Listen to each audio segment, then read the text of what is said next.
So the beginning of the law, death. The beginning of grace, life. Now let's come to the end of the covenant of law. At the end of the covenant of the law, it is the book of Malachi. He is the last prophet of the Old Testament covenant.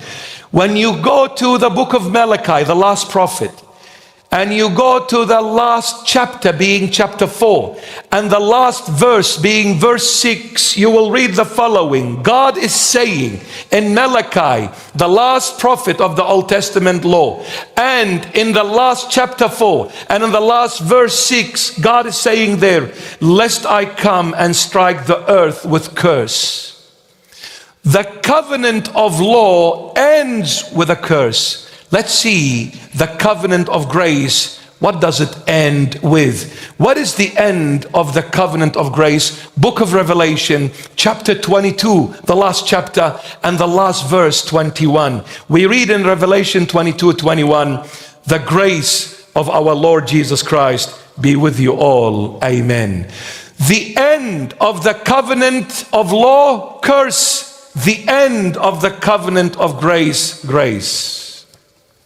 You want to be cursed, or do you want to be graced by the Almighty God? The choice is yours.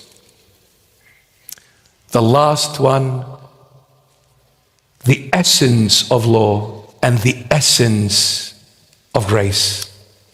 Let's come to the essence of the covenant of law.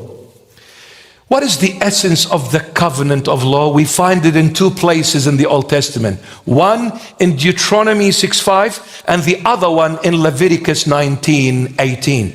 Deuteronomy 6:5 says the following. This is the essence of the law. You shall love the Lord your God with all your heart, with all your soul, and with all your strength. And in Leviticus 19:18, you shall love your neighbor as yourself. This is the essence and the heart of the Old Testament law, or the covenant of law. You shall love God with all yourself, and you shall love your neighbor like yourself. The essence of the covenant of grace. For God so loved the world that he gave his only begotten Son, that whoever believes in him should not perish but have everlasting life. John 3:16. The essence of the covenant of grace. What did you notice here? The essence of the covenant of the law. You must love God, but the essence of the covenant of grace, God is the one who is loving you, not you loving him. The Old Testament says you must love God. The New Testament says God loved you so much, he gave his only Son, begotten Son, so that whoever believeth in him shall not perish but have everlasting life. We love him because he loved us first from the very beginning. 1 John 4:19. The epistle of John, first epistle of John 4:19. We love him because he first loved us. In the New Testament, it is not expected of you to love him. It is God who came loving you. Why? Because God expected people to love him. All of them failed. No one was able to love God with all of their heart. If Adam had loved God wholeheartedly, he wouldn't have eaten from the forbidden tree. But for Adam to eat from the forbidden tree looks like his love was not fully for God. There was a percentage of love for himself. That's why he did what he wanted, not what God wanted. But in the New Testament, the covenant is between the Father and the Son.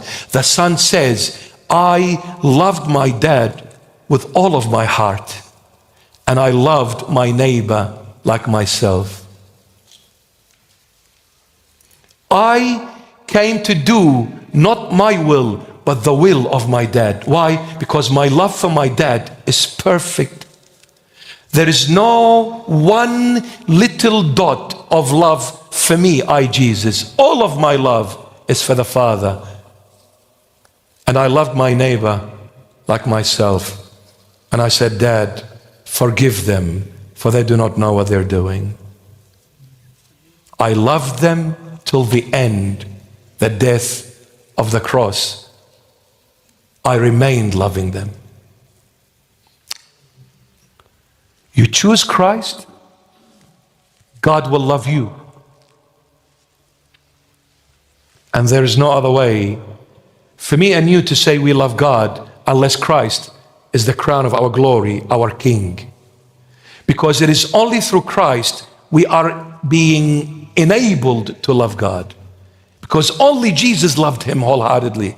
And whoever dwells in the Son, through the Son, you will love God wholeheartedly. It is the Lord that makes it 100 out of 100.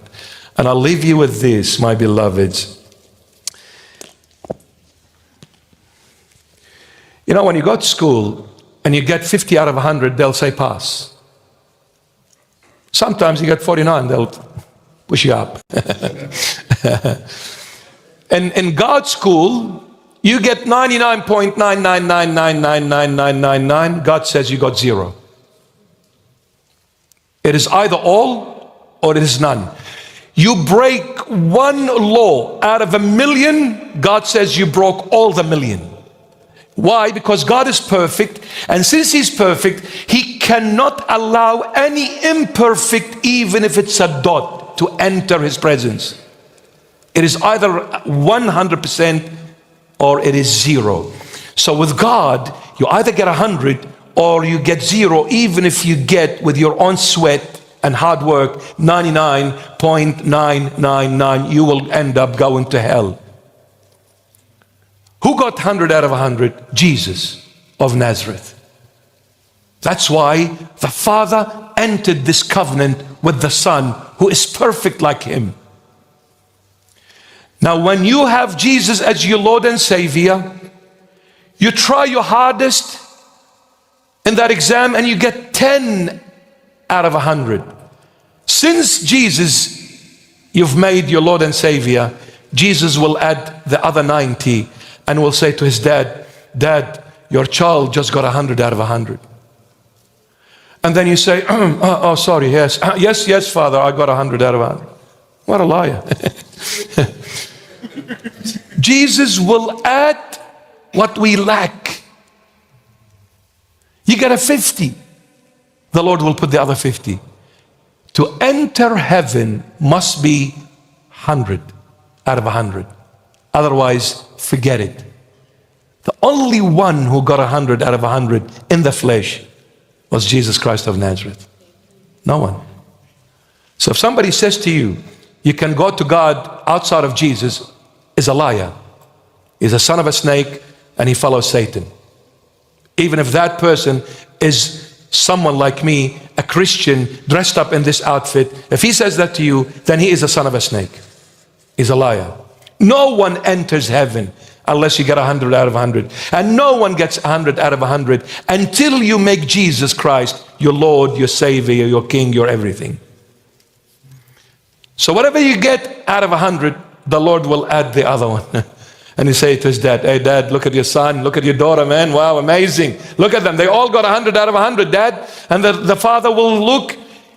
When you hide in the Son, reason why the Lord says carry the cross, because you need to die to yourself. When you die, you don't exist. Now your existence is Christ, because when the Father looks at the human race, He does not see any human except Jesus of Nazareth, because all of humanity have failed Him except one that never failed Him, the Son of Man, the perfect man that was on earth like God, sinless. This is my Son, in whom I am well pleased. To Him you shall listen. This is my Son. This is the Son of Man. I am pleased, because in Him all of me, God, dwelt, because He is perfect the way I want the human to be. And this was my heart's desire from the very beginning. When I came to create Adam, I created him on the standard of Jesus of Nazareth. I wanted all humanity to be the standard of Jesus. But we failed. Instead of becoming the Son of God, we became the slaves to lust, to pleasure, to Satan, you name it. The image became distorted, damaged. The Son came to make that image spotless one more time by shedding his precious blood. So when I carry the cross, I'm dying. I don't exist. Who is my existence? Jesus Christ. I enter in him. You who have been baptized into Christ have put on the Christ, Galatians 3:27. Putting on the Christ meaning he has covered me from head to toe. I'm no longer to be seen. When the Father looks at me, he sees his beloved Son Jesus. I'm hidden in him. This is how I enter heaven. Entering heaven is when God the Father sees his beloved Son Jesus, not me, not you. If he sees me, he'll throw me in that everlasting fire because I'm a sinner. But when I'm covered in his Son fully and come to heaven, the Father looks and says, here comes my Son, the perfect Son. So the Son hides me in him and brings me to heaven. Hides me in him and brings me to heaven. This is the only way. Because entering heaven, you need 100 out of 100. Who's going to get 100? No. You need to be sinless, not only with action, with thoughts. We sin with thoughts more than with action. Because it's a lot easier to sin with thought than action. Action takes time. Thought doesn't. Split second. So with a thought, I went in a split second and chopped somebody's head. To do that, literally, I need to sit either in a car, motorbike, maybe a plane, go to the other side of the world and find him and then chop his head. It might take years. But it took me 1 second. I chopped his head even if he was on the other side of the globe. With thought, we sin endlessly. And we're in deep trouble. Without Jesus, Christ of Nazareth, forget it.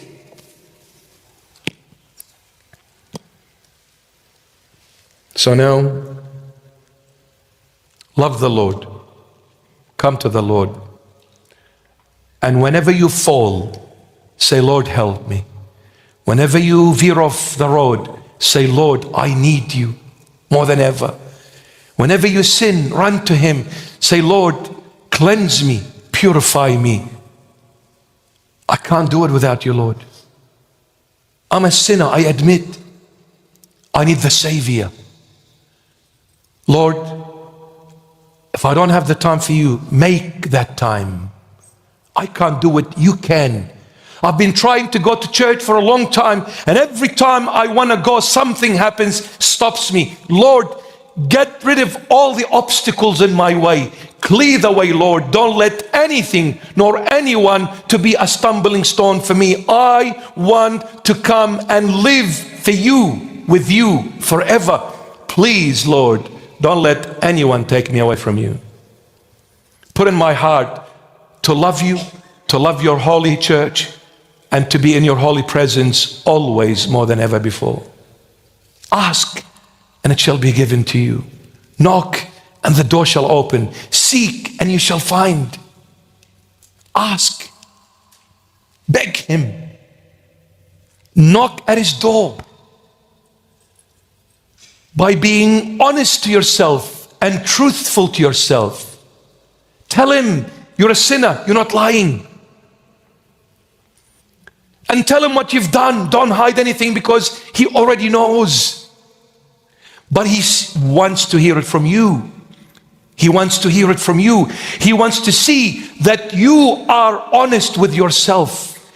He wants to make sure that when you talk, you know exactly what you're saying. You're not acting before him. Because the moment you act, he'll slap you. Until you confess, he'll keep on slapping you. You will never, ever find rest until you come to him honest to yourself, truthful to yourself, saying, Lord, I'm a sinner, I'm blind, I'm dead, I've done this, and I've done everything ugly under the sun. Lord, have mercy on me. Accept me, Lord, into your fold. with your precious blood, make me whiter than snow. Clothe my nakedness with your dress of righteousness. And the Lord will say, then why do you think I went on the cross naked? I took your place. You are the one who is naked. Since I took your place, I had to go up naked and to give you my dress, to cover your nakedness with my righteousness. And by the way, the word covenant is swapping places.